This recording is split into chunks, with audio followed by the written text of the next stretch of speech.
समस्त सुधीजनों को सादर नमन। हमारा समय प्रचंडताओं का समय है। प्रचंड मूर्खताएं भी हो रही हैं, प्रचंड पांडित्य का प्रदर्शन भी हो रहा है, राजनीति में भी प्रचंड तांडवितम हो रहा है। सब कुछ प्रचंड है। इसी प्रचंडताओं के समय में हमारे एक मित्र, युवा मित्र प्रचंड प्रवीर हैं। अद्भुत कार्य वे करते रहे हैं और चलते फिरते चमत्कार जैसे भी लगते हैं। वर्णोच्चार विधान उनकी यह नई किताब आई है। सारी अपेक्षाओं को लांघ करके प्रचंड प्रवीर जी कई बार सर्वथा नए क्षेत्र में पदार्पण करते हैं। और वैसे तो हर किताब सुखद आश्चर्य उनकी पैदा करने वाली होती है। वर्णोच्चार विधान एक अलग क्षेत्र में उनका लिखा हुआ ग्रंथ है, बहुत ही महत्वपूर्ण ग्रंथ है हमारे समय का। वे एक ऐसे क्षेत्र में अपने सारे वैज्ञानिक औजार लेकर के घुस गए हैं, गुरु परंपरा के संबल के साथ घुस गए हैं, जिसकी कि हमारे क्षेत्र में अनदेखी कुछ की जाती रही है और जो बहुत आवश्यक भी है। सबसे अच्छी बात मुझे यह लगी कि यह वर्णों के उच्चारण शब्द का उच्चारण नहीं करना चाहिए, मुख से निकल जाता है। मैं बताऊंगा कि क्यों नहीं करना चाहिए, पर ऐसा नहीं बोलना चाहिए। पर उस पर यह पुस्तक केंद्रित है, कैसे बोला जाए, भाषा को कैसे हम बोलते हैं, कैसे बोला जाए, मुख्य रूप से इसका प्रतिपाद्य यही है। अच्छी बात इसमें मुझे यह लगी कि स्वर्गीय हरिशंकर जोशी को यह समर्पित है और उनके लिए शब्दावली जो प्रचंड जी ने उसके समर्पण शब्द के आगे लिखी है, जिन्होंने भारतीय भाषा तत्व शास्त्र को नवजीवन दिया। यह बहुत सटीक श्रद्धांजलि है हरिशंकर जोशी के लिए। हरिशंकर जोशी की प्रतिभा दर्शन पुस्तक मैंने बहुत पहले पढ़ी थी, कदाचित उस समय मैं एमए का छात्र था। भाषा विज्ञान हमारे यहाँ पढ़ाया जाता था और कुछ पुस्तकें ढूंढते ढूंढते प्रतिभा दर्शन पर मेरी दृष्टि पड़ी। नाम ही इसका मुझे बड़ा आकर्षक लगा। इस पुस्तक को मैंने प्राप्त किया, मैंने अपने संग्रह में उसको बचा करके रखा। मेरे पुस्तक संग्रह में वह पुस्तक है और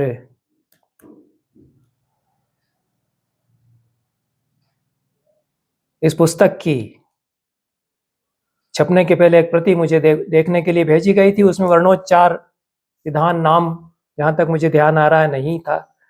वर्ण विलास यह नाम था पुस्तक का। और उस पुस्तक को मैंने देखा, पांडुलिपि को मैंने देखा था, क्योंकि मुझसे कुछ ब्लर्ब के लिए कुछ वाक्य लिख दीजिए ऐसा आग्रह किया गया था। मैंने कुछ वाक्य लिखे थे जो कि स्वस्तिवाक के अंतर्गत परमादरणीय नवजीवन रस्तोगी जी के स्वस्तिवाक के साथ छापे गए हैं इस पुस्तक में। मैं उन वाक्यों को पढ़ देना चाहता हूँ। जैसा मैं कुछ समझता हूँ इस पुस्तक की आवश्यकता को, महत्व को, वह उससे स्पष्ट हो जाएगा। यह मेरे स्वस्तिवाक के रूप में जो वाक्य छापे गए हैं उनको मैं पढ़ रहा हूँ। पतंजलि महाभाष्य के प्रथम आहनिक में कहते हैं, एकः शब्दः सम्यक् ज्ञातः सुख प्रयुक्तः स्वर्गे लोके च काम दुख भवति। एक शब्द को मनुष्य यदि अच्छी तरह समझ ले और उसका सही इस्तेमाल करने लग जाए तो वह शब्द लोक में और स्वर्ग में भी काम दुख बन जाता है।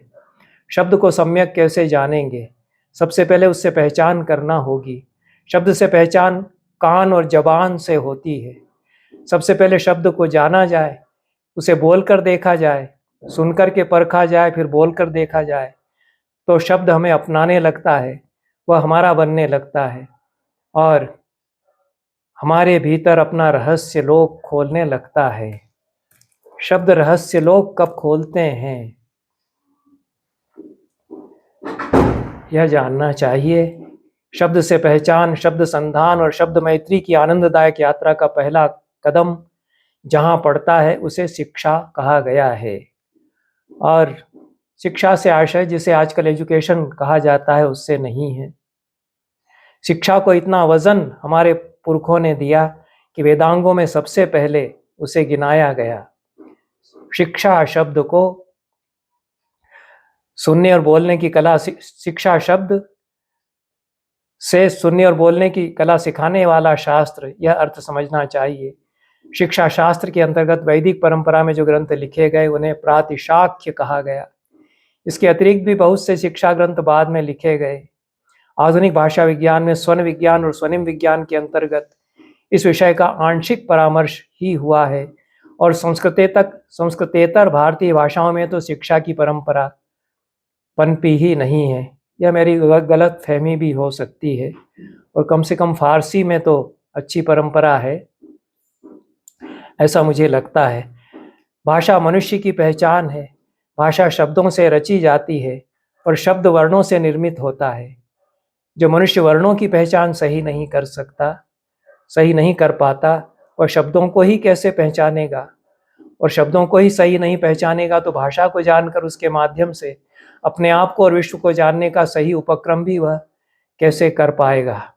प्रचंड प्रवीर ने वर्ण विलास में प्रातिशाख्यों से उपक्रांत शिक्षा की परंपरा का हिंदी जगत के लिए नवाविष्कार किया है। यह हिंदी में इस विषय पर पहली पुस्तक है। व्याकरण के नियमों का, विशेषतः संधि की व्यवस्थाओं का, ध्वनि तत्व से अंतर संबंध का प्रतिपादन इस पुस्तक की अपूर्व विशेषता है। मुझे विश्वास है कि हमारे भाषा बोध को संपन्न बनाने वाली यह पुस्तक भारतीय ज्ञान मीमांसा को समग्र बनाने के लिए उपकारक होगी। भारतीय ज्ञान मीमांसाओं की बड़ी चर्चा होती है, लेकिन हमारी ज्ञान मीमांसा जिस गंगोत्री से आरंभ होती है, उसकी धाराएं, उसकी गंगा, उस पर ध्यान कम दिया जाता है। प्रचंड प्रवीर जी ने वर्णोच्चार विधान इस पुस्तक को लिख करके प्रातिशाख्य और शिक्षा ग्रंथों की ओर ध्यान हमारा आकर्षित किया है। महत्वपूर्ण पुस्तक है। बड़ा ही सांगोपांग विवेचन प्रातिशाख्य के प्रतिपाद्य का इसमें किया गया है। लेकिन प्रचंड जी समझते हैं कि भाषा विज्ञान, और जिसको वो वर्णोच्चार विधान कह रहे हैं, यद्यपि यह अच्छा नहीं लग रहा है, वह पढ़ाया नहीं जाता है आजकल, बहुत उपेक्षित है। यह पूरी तरह से सही नहीं है। कुछ हद तक सही हो सकता है, क्योंकि हमारे संस्कृत और हिंदी के पाठ्यक्रमों में तो भाषा विज्ञान, उसके अंतर्गत स्वन विज्ञान और स्वनिम विज्ञान, यानी फोनेटिक्स और फोनोलॉजी अंग्रेजी में कहा जाता है, प्राचीन काल में प्रातिशाख्य और शिक्षा के अंतर्गत जिनका प्रतिपादन होता था, वह एक विषय रहा है। मैंने दरियाफ्त भी किया। प्रचंड प्रवीर जी ने जब कुछ इस तरह की चर्चा की है कि यह उपेक्षित विषय है, इसकी तरफ ध्यान नहीं दिया जा रहा है, तो सागर और उज्जैन के विश्वविद्यालयों में तो भाषा विज्ञान पढ़ाया जा रहा है। कुछ बहुत आधुनिक विश्वविद्यालय हो गए जहाँ हिंदी विभागों में पारंपरिक पाठ्यक्रमों को त्याग करके और पत्रकारिता, फिल्म स्टडीज, फिल्मों का अध्ययन, दलित विमर्श, स्त्री विमर्श आदि नए विषय आ गए। वो भी बहुत आवश्यक हैं। यह और भी आवश्यक है। मेरे सामने कुछ किताबें हैं, सब तो मैं नहीं खोज पाया अपने संग्रह में, लेकिन एक पुस्तक जिसकी ओर कदाचित प्रचंड प्रवीर जी ने ध्यान नहीं दिया है, और उस पुस्तक के लेखक भी मेरे लिए बहुत आदरणीय रहे हैं, वो सिद्धेश्वर वर्मा हैं। ये भारत के भाषा वैज्ञानिकों में जो पिछली पीढ़ी के भाषा वैज्ञानिक भारत में थे, उनमें बहुत बड़ा नाम है। कदाचित कम लोग जानते हैं, लेकिन मेरी दृष्टि से सुनीति कुमार चाटुर्या से कम महत्वपूर्ण नहीं है सिद्धेश्वर वर्मा जिनने जो काम किया है। और उनकी यही किताब एक विशेष रूप से हम लोगों को बताई जाती थी, critical studies in the phonetic observations of Indian grammarians. यह उनका बड़ा लैंडमार्क ग्रंथ है। इसका हिंदी अनुवाद भी हरियाणा हिंदी ग्रंथ अकादमी ने प्रकाशित किया था। यह कम से कम इस किताब को मैंने सहेज करके रखा, यद्यपि ये मेरा विषय बिल्कुल भी नहीं रहा। 1973 में इसका प्रथम संस्करण छपा था, और मैं तो लेक्चरर हुआ ही था उस समय 1-2 साल पहले, लेकिन ये पुस्तक मैंने प्राप्त की कि ये अच्छी किताब है और निश्चित रूप से बहुत ही महत्वपूर्ण किताब है, क्योंकि प्रातिशाख्यों का जैसा प्रामाणिक विवरण सिद्धेश्वर वर्मा ने दिया है इस पुस्तक में, और उच्चारण के विषय में जो मौलिक शिक्षण की हमारी व्यवस्था है उसकी चर्चा उन्होंने की है। ऐत्रेय ब्राह्मण से वे आरंभ करते हैं इस किताब को, प्रातिशाख्यों का स्वरूप और विषय क्षेत्र उनका परिचय देते हैं, व्याकरण और प्रातिशाख्यों के संबंध पर बात करते हैं, और प्रातिशाख्यों का कालक्रम क्या है इसकी चर्चा वे करते हैं, तैत्तिरीय प्रातिशाख्य से लगा करके, और फिर संधि के नियम, उच्चारण के नियमों की चर्चा वे करते हैं।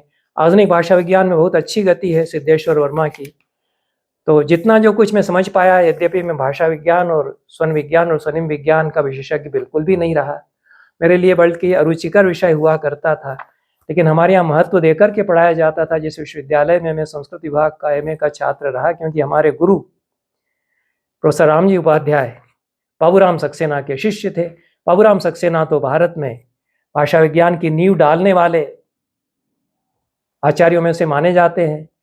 भाषा विज्ञान विभागों की स्थापना उन्होंने की, और स्वयं भाषा विज्ञान की उनकी जो पुस्तक है हमको पढ़ाई भी जाती थी, हालांकि बहुत आउटडेटेड पुस्तक हो चुकी सामान्य भाषा विज्ञान बाबूराम सक्सेना की। उसके बाद भोलानाथ तिवारी की किताब हमको पढ़ाई जाती थी, हमने पढ़ी क्योंकि वो उसके बाद की थी, और फिर कपिल देव द्विवेदी की किताब आई, फिर और भी किताबें आ गई।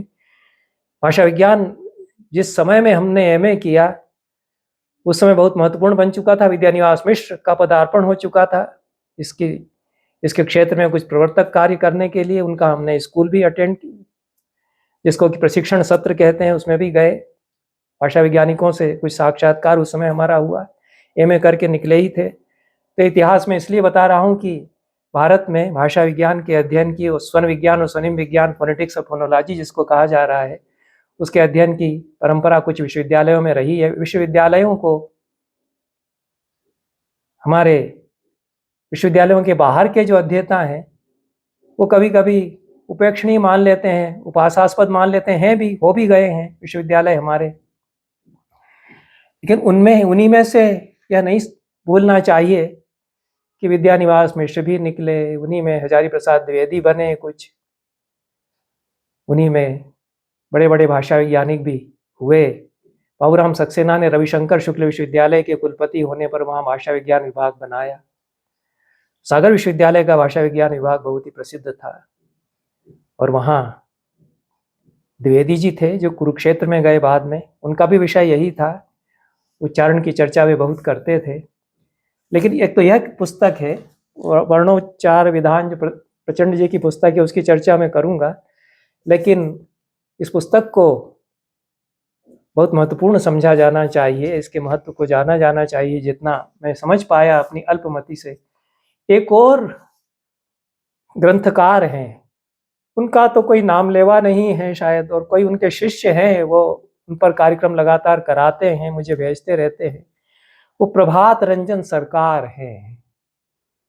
ये तो बहुत ही अद्भुत व्यक्ति थे, क्या थे कहना कठिन है, इनको जानना और समझना, लेकिन इनके वर्ण विचित्रा के कई खंड मेरे पास हैं, और क्या वो कर गए हैं, क्या वो बोलते थे, ये तो फिर से समझने की जरूरत है, क्योंकि मैं पूरी तरह से पढ़ नहीं पाया। सबसे पहले मैं उनका जो ब्रह्मसूत्र का भाष्य, आनंद भाष्य, उसको पढ़ूंगा, उसके बाद फिर समझूंगा कि प्रभात रंजन सरकार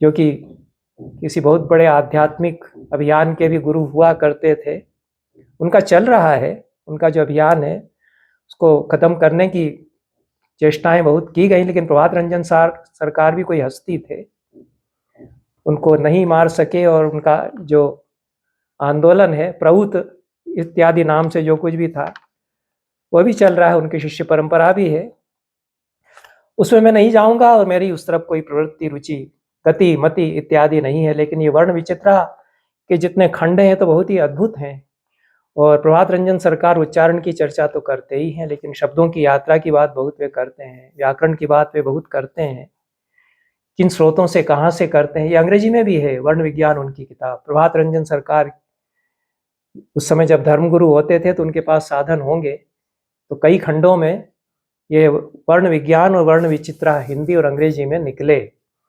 नए लोगों में जो लोग काम कर रहे हैं उसमें हमारे युवा मित्र पंडित बलराम शुक्ल हैं, उन्होंने भी चर्चा कुछ की है इस विषय की। यद्यपि उनकी पुस्तक भारतीय एवं पाश्चात्य वाक्यार्थ सिद्धांत ये भाषा विज्ञान से संबंधित है, पर सेमांटिक्स पर अधिक है, वाक्यार्थ वाक्य बोध पर अधिक केंद्रित है।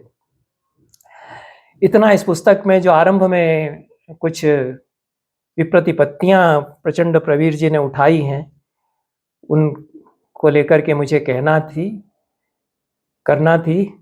यद्यपि पुस्तक की पांडुलिपि मुझे भेजी गई थी वर्ण विलास नाम से, और ब्लर्ब के लिए कुछ स्वस्ति वचन लिखना है इसलिए भेजी गई थी। उस समय मैं ये सब बातें नहीं बूझ पाया, सोच समझ पाया। पुस्तक जब आ गई है तो मैंने उसकी प्रस्तावनाएं देखी। अद्भुत बात जो मुझे सबसे गदगद करने वाली बात लगभग लगी कि श्याम मनोहर जी ने, गोस्वामी श्याम मनोहर जी ने इसके लिए एक प्रस्तावना लिखी है। आचार्य नवजीवन रस्तोगी जी ने लिखा है, वो तो स्वस्ति वचन 1-2 पेज का है, मैंने भी लिख दिया है, मुझसे कहा गया था। और भी लोगों ने लिखा होगा, लेकिन हमारे समय के बड़े दार्शनिक हैं वे, गोस्वामी श्याम मनोहर, और उनसे प्रचंड जी ने लिखवा लिया। और उन्होंने जो विनय प्रकट किया है वो मुझे बहुत अच्छा लगा। उन्होंने कहा है कि मैं तो पाणिनि कुछ भी नहीं, कुछ ऐसी बात उन्होंने कही कि मैं नहीं समझता है, मेरा क्षेत्र नहीं है। लेकिन जिस तरह से उन्होंने लिखा है वो गोस्वामी श्याम मनोहर ही लिख सकते थे। कुछ वाक्य मैं उनके पढ़ रहा हूँ, उनका जो पूरा ये प्रास्ताविक है, ये एक एक वाक्य बहुत ध्यान से पढ़ा जाना चाहिए, क्योंकि वो गोस्वामी श्याम मनोहर जब लिखते हैं तो उनका एक एक वाक्य मनन करने योग्य हो जाता है। लोकोत्तर प्रतिभा के धनी महर्षि पाणिनि ने ई को यह बनाने का कोई स्वच्छंद उपद्रव नहीं किया। प्रत्युत संस्कृत ऐसे ही बोली जाती है और इस भाषा के शब्दों में रही विविधता को एक सूत्रित कर व्याकरण द्वारा केवल नियमबद्ध किया गया है। अकृतव्यूहा पाणिनीया व्यूहो नाम रचना यथा प्राप्तस्य साधनम स्थापना व्यूहो लक्षणा रचना पाणिनीया नाम आचार्याणाम मते अकृतवत भवति। ये परिभाषा वृत्ति से उन्होंने सीखा है। हमारे जैसे लोगों के लिए तो बहुत ही मननीय वाक्य है।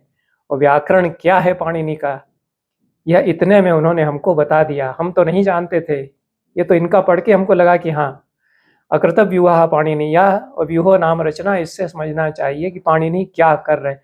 यद्यपि वासुदेव शरण अग्रवाल ने बहुत अच्छा अध्ययन किया, उन्होंने बताया कि पाणिनि क्या कर रहे थे, क्या करना चाह रहे थे, लेकिन उनकी भाषा में हमको गोस्वामी श्याम मनोहर जी ने बताया। और लोग भी बताते रहे, हमने वाक्य सुने हैं, लेकिन इस प्रास्ताविक में पढ़ा तो फिर से हृदयंगम हुआ। इसके लिए प्रचंड प्रवीर जी का कृतज्ञ होना चाहिए कि उन्होंने बाबा श्याम बाबा जी से लिखवा लिया है।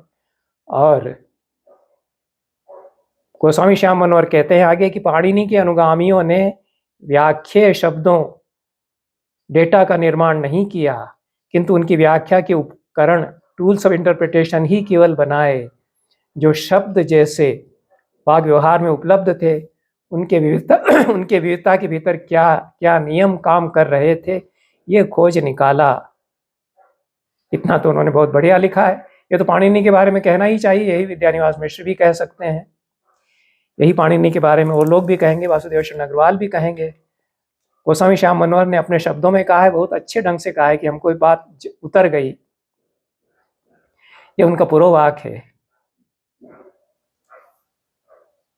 उसके बाद उन्होंने जो वाक्य लिखा है, एक वाक्य खंड लिखा है, यह उन्होंने संस्कृत में लिखा है।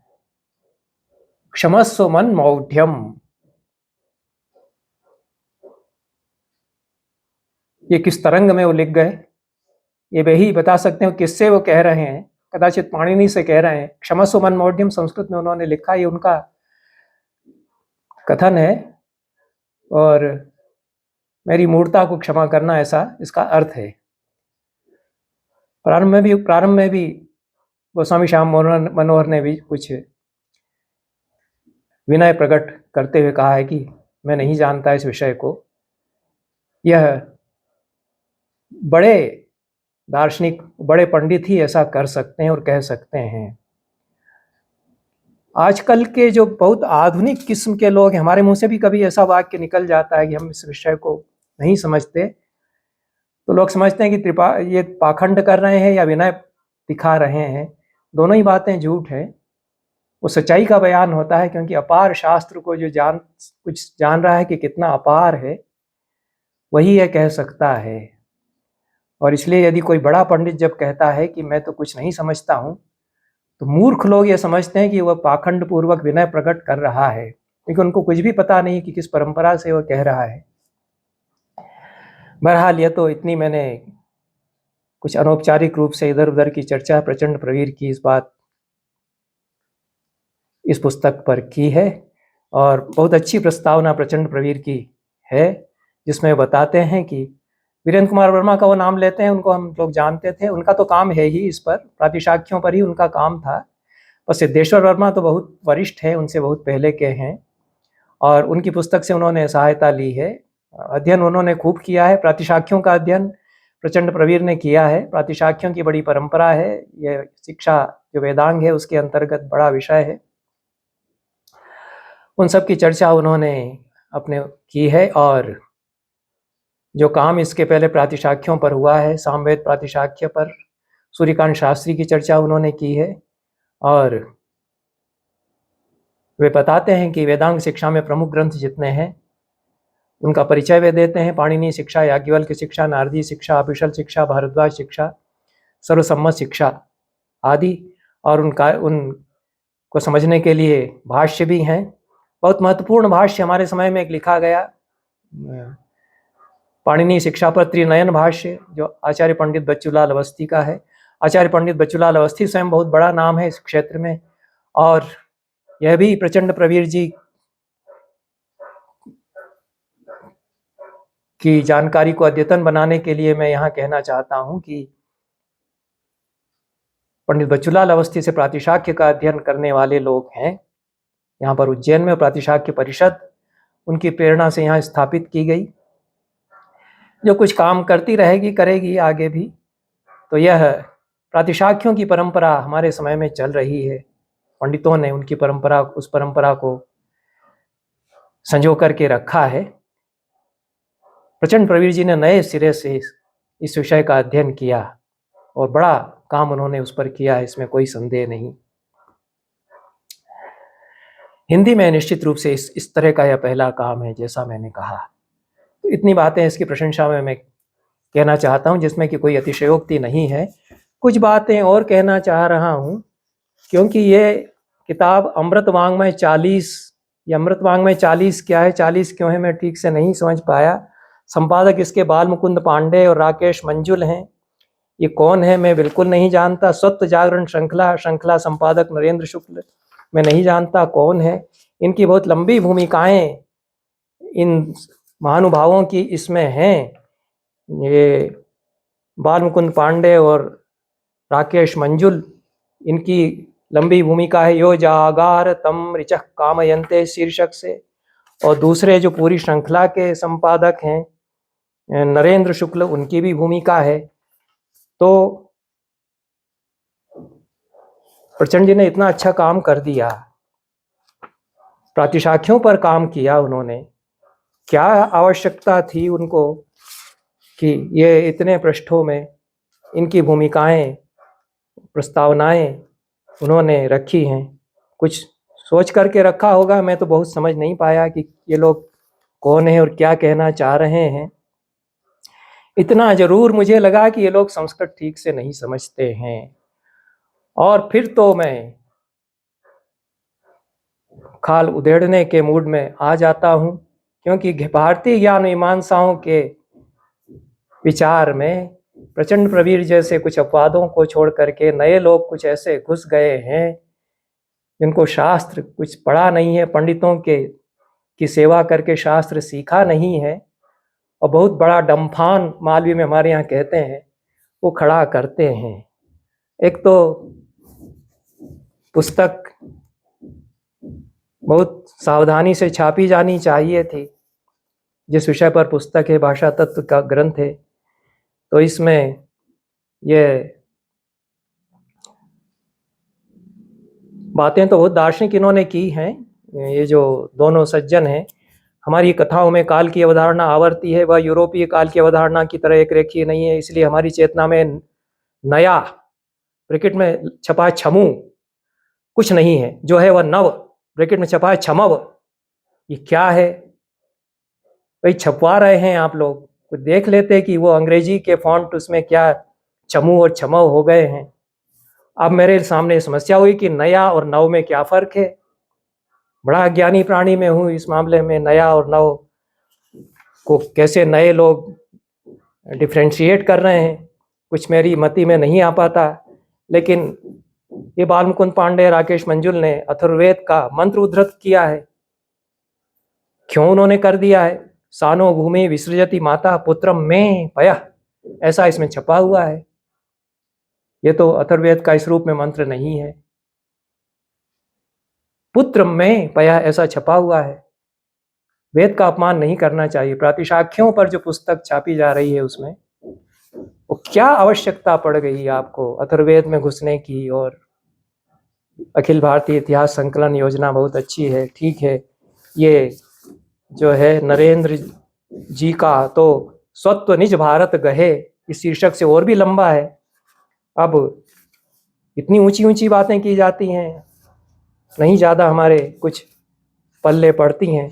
हमें ये लगता है कि मूल स्रोत छोड़ करके जो कुछ काम किया जा रहा है वो हवाई बहुत होता है।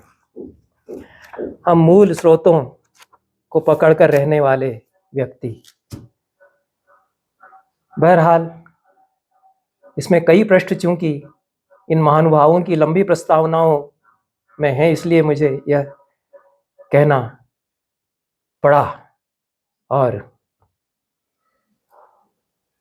यह जो पुस्तक है प्रचंड प्रवीर की, इसमें स्वर्ण विज्ञान की भारतीय परंपरा, वेदांग शिक्षा, ग्रंथ तथा प्रातिशाख्य, पाश्चात्य स्वर्ण विज्ञान, ये बहुत ही महत्वपूर्ण है कि कितने परिश्रम से उन्होंने फोनेटिक्स और फोनोलॉजी को कितना वजन पश्चिम में दिया जाता रहा है और उस पर कितना काम हुआ है, इसका परिचय दिया है।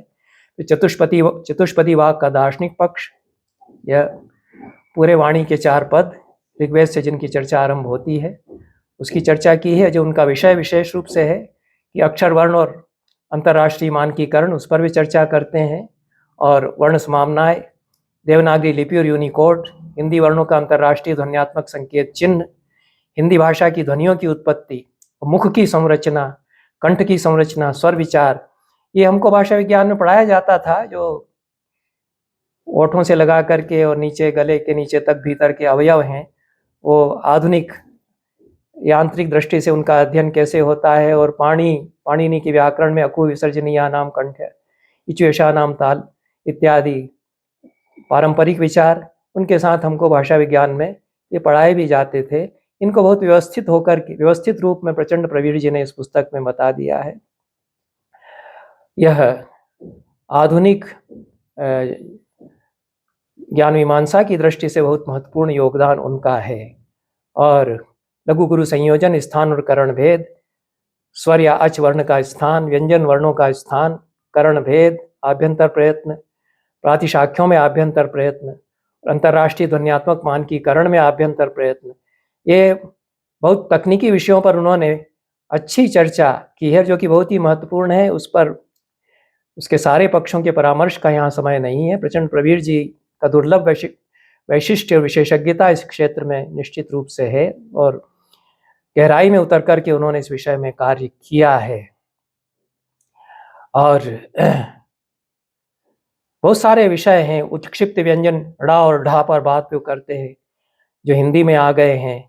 अनेक ऐसे विषयों पर वे बात करते हैं जो कि आवश्यक हैं।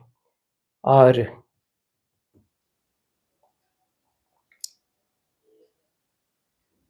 स्वर्ण विज्ञान और स्वनिम विज्ञान पर पश्चिम में जितना काम हुआ है, वो पूर्व में जो पूरी परंपरा उनकी, भारत में जो उनकी परंपरा है, दोनों को एक साथ प्रस्तुत से पहली बार इस पुस्तक में करते हैं। और वे यह भी ठीक बताते हैं कि यूनिकोड विश्व सभ्यता को कितना बड़ा वरदान है और कितने विद्वानों की मति और प्रज्ञा इसमें लग गई है। यह बहुत सारे वरदान हमारे समय ने हमको दिए, उसमें से एक यह है हमारे लिए, हम सब के लिए। इन शब्दों के साथ यह तो बहुत बड़ा कार्य प्रचंड प्रवीर जी ने किया, उसके बारे में इतना ही मैं कह सकता था। एक बात और, जब इतनी मैंने कुछ अप्रिय चर्चा की है तो एक और भी अप्रिय चर्चा मैं कर देता हूं। जहां तक मुझे स्मरण आ रहा है, वर्ण विलास नाम से इस पुस्तक की पांडुलिपि मुझे भेजी गई थी और प्रकाशित होकर के जो पुस्तक आई है उसमें वर्णोच्चार विधान यह पुस्तक का नाम है। नीचे उपशीर्षक में भारतीय ध्वनि तत्व शास्त्र में वर्ण विलास यह दिया हुआ है।